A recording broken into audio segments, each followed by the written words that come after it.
Every April, millions of ordinary people sit down with their receipts, their W-2s, their pay stubs, and their anxiety, and they do their taxes. A nurse earning $55,000 a year pays her share without much choice. The system deducts it before the money even hits their bank account. There is no negotiating. There is no escape. And then there is Amazon. In 2021, Amazon reported $35 billion in pre-tax profits and paid an effective federal tax rate of around 6%. A single mother working as a cashier, earning $30,000 a year, likely paid a higher effective rate than one of the most profitable companies in the history of human civilization. This is not an accident. It is not an oversight. It is the system working exactly as designed. The US corporate tax rate sits at 21%, already less than half of what it was in the 1950s, when the top corporate rate was 52%. The country was simultaneously building its interstate highway system, funding public universities, and expanding the middle class at a rate never seen before or since. But 21% is a fiction. It is the rate on paper, the rate that almost no large corporation actually pays. Between 2018 and 2022, at least 55 of America's largest corporations paid zero federal income tax in at least one of those years. Companies like FedEx, Nike, HP, and Duke Energy use the architecture of the American tax code to erase their federal tax bill entirely, legally. The largest corporations pay, on average, an effective federal rate of around 8 to 12%, roughly half the stated rate. The average American worker pays an effective federal income tax rate of about 13 to 14% before payroll taxes. The inversion is complete. The system has been turned upside down. Corporate tax avoidance is not a single trick. It is a layered, interlocking system of legal strategies. When a corporation invests in equipment, the tax code allows it to deduct a large portion of that cost immediately, sometimes 100% in the first year. Amazon has used massive depreciation deductions from warehouses and data centers to consistently reduce its taxable income. When a company pays an executive in stock options, it can deduct the value of that compensation as a business expense.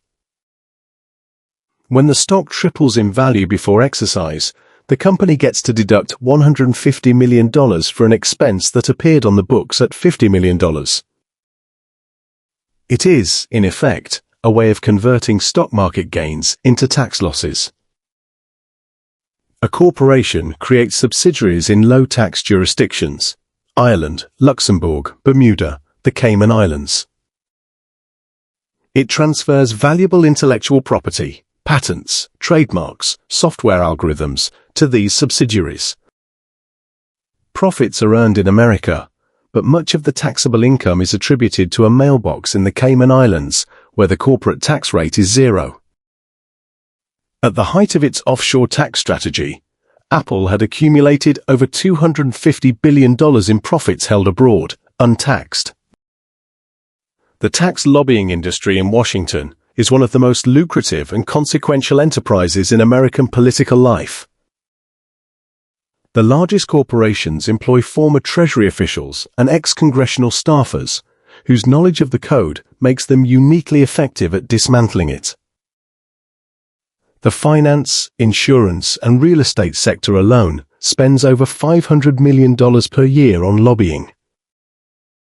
For every dollar spent lobbying for a specific tax provision, corporations receive between $6 and $20 in tax savings. It is the systematic purchase of complexity. Every carve-out represents a victory for someone who paid for it.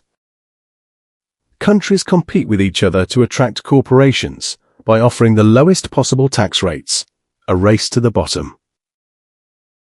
When corporations shift profits to Bermuda, they are not creating jobs in Bermuda. Bermuda has no employees, no factories, no customers. Ireland fought in court to avoid receiving €13 billion it was owed, because accepting it would signal it was not a reliable low-tax haven.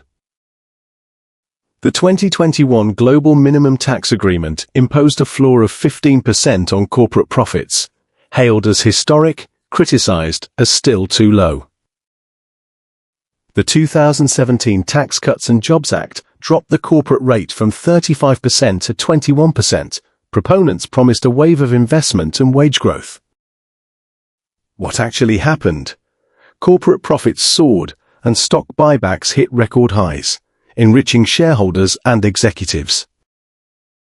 The benefits of corporate tax cuts flow disproportionately to shareholders, who are disproportionately wealthy. Taxes are the mechanism by which societies fund the things they have decided to do collectively: educate children, heal the sick, maintain roads.